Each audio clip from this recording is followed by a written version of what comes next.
Hello. We're talking about it. We're talking about Bloons TD6. I was asked for this video and I deliver in style, don't I? Well, I've been working on branching out to different platforms, so since the PS5 has some nice features for importing content, I think this is gonna be fun. Oh, and if this is your first video you've seen from me, hello, I'm intelligent and we review games in absolutely no bias at all. Well, let's start this tier 2 video with some of the backstory. I mean, you can't have a book without a spine, and without a spine you have no back, and so, no story. And checking the Steam reviews, this game is really well liked. Okay. Wait. No, oh god, no, please, no. Oh god, please stop. What does that even mean? Who even are you people?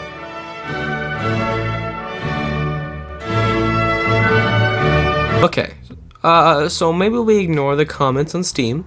Instead, let's look at some developer insights, or what I found at least. Bloons Towerdefense 6 released on December 17th for PC and June 13th for Android, coming 2 years later for Apple. Kiwi are a New Zealand-based company that created the Bloon series and subsequently this game. The company is taking home around $6.9 million per year with $164,000 for employees. And they work on a lot of mobile games with a team of 42 employees. Most of their work involves monkeys, darts, and balloons, and they can thank their success on the series. I think it's well known that Bloons is one of the best tower defense games, and it's definitely the most popular. The game has an insane amount of content, although a lot of that is repetition.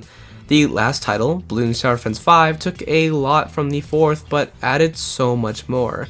And that game was a huge step in the series. And this game? Well, it definitely was a huge leap in the graphics department. This game still looks amazing to this day. I mean, it only came out in 2018, just like me, but I don't think this game will age for the next subsequential installments.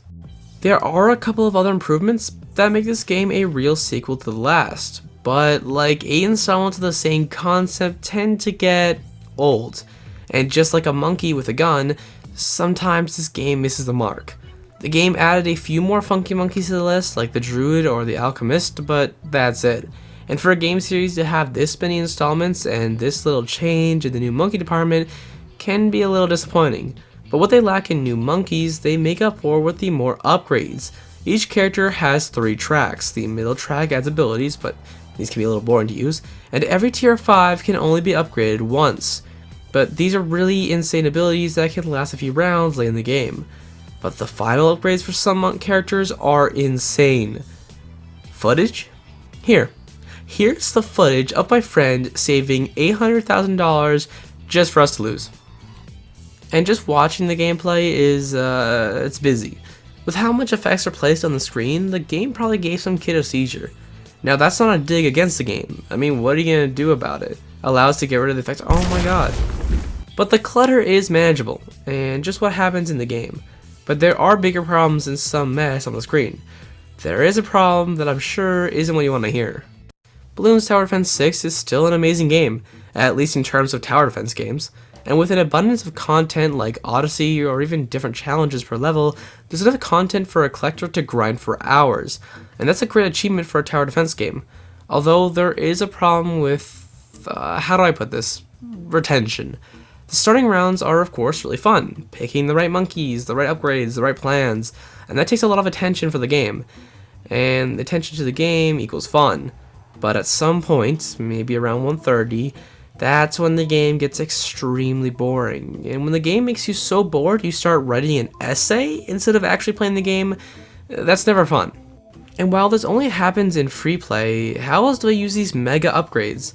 There is no argument for me complaining about boring high rounds when it cost me $800,000 to upgrade this plane, not to mention the 20 planes I need to place. So none of that is possible in a normal 80 round game, but after reaching the later rounds, the game becomes a boring, cluttered, and can be a laggy mess. But this wouldn't be a major problem if there was any reason to get to that point. Money in this game is a very rare commodity. Playing matches may only reward you $80 for your troubles, and that doesn't change the longer you play a level. Once you reach that point, there is little reason to continue playing unless you really enjoy staring at a screen, and then by all means, have fun. Now there is one thing that I haven't mentioned yet, and that's the heroes that enforce the game's style. But these takes a while to upgrade, so you put them down and you just let them do your thing. Same way I teach my children. Slowly they will upgrade and become better. This was an amazing addition to the game. Added characters that are special and change over time gives a great way to add new characters, while keeping the overall amount of characters usable the same. But this seems to go back to the money problem. But when doesn't it involve money? Since you earn minimum wage, it takes forever to buy new heroes, and since that's the only thing changing in the game with every update, besides maps that are only slightly different to be honest, so every time a new hero drops, it's always a shame to know that I won't have enough. But I'm sure some of you insane money monkey earners, and I'm sure most of you don't have the same problems. But as a casual player, I hate that these problems effectively made me not want to keep playing, and I own this game on 2 platforms. But overall, I think the Bloon series is still an amazing game, an outstanding example of how good tower defense games can get. The progression is a really great part of the game that makes you want to use new monkeys or a cannon to gain more XP for new upgrades.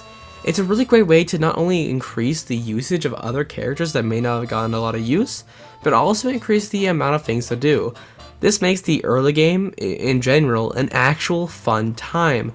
But after getting every upgrade and exploring every path, the game becomes a very boring mess where you have to wait 30 minutes to see that you're at level 244. Bloons Towerdefense 6 is another great addition to the series, and it's no wonder why everyone on Steam goes apeshit. And while I agree this game is a meme, it also needs to be fairly valued based on both the gameplay and progression. But after playing for a few years now, I can say this game is truly amazing. I just played some more and you know what? I take back everything I said. I really enjoy this game, and the others on Steam do as well. Okay, so maybe not a little bit that much, but still, the comment is fair game. But really, with amazing graphics, some top tier gameplay, and great progression, it's no wonder the game has a 10 out of 10 on Steam. The game really shows just how much content and fun can be put into a tower defense game, and I keep saying that. And of course, the game has problems. All games do in my opinion. That's why I pick up on the little things. But I just want to say, this game is really fun adventure into a genre that you may have not touched before. But here's the thing, how do I review this? What score? The game isn't on the levels of something like God of War, so is giving the same score wrong, or should I treat it like a separate genre, since it's not the game's fault it can't compare? So I think with that reasoning, I'm gonna give Bloons Towerdefense 6 a 9 out of 10. This game is the definition of a leap in genre, and from everyone here in the studio, which means me, I think this game deserves a high score. But it's not a 10 out of 10, Steam is on something, man.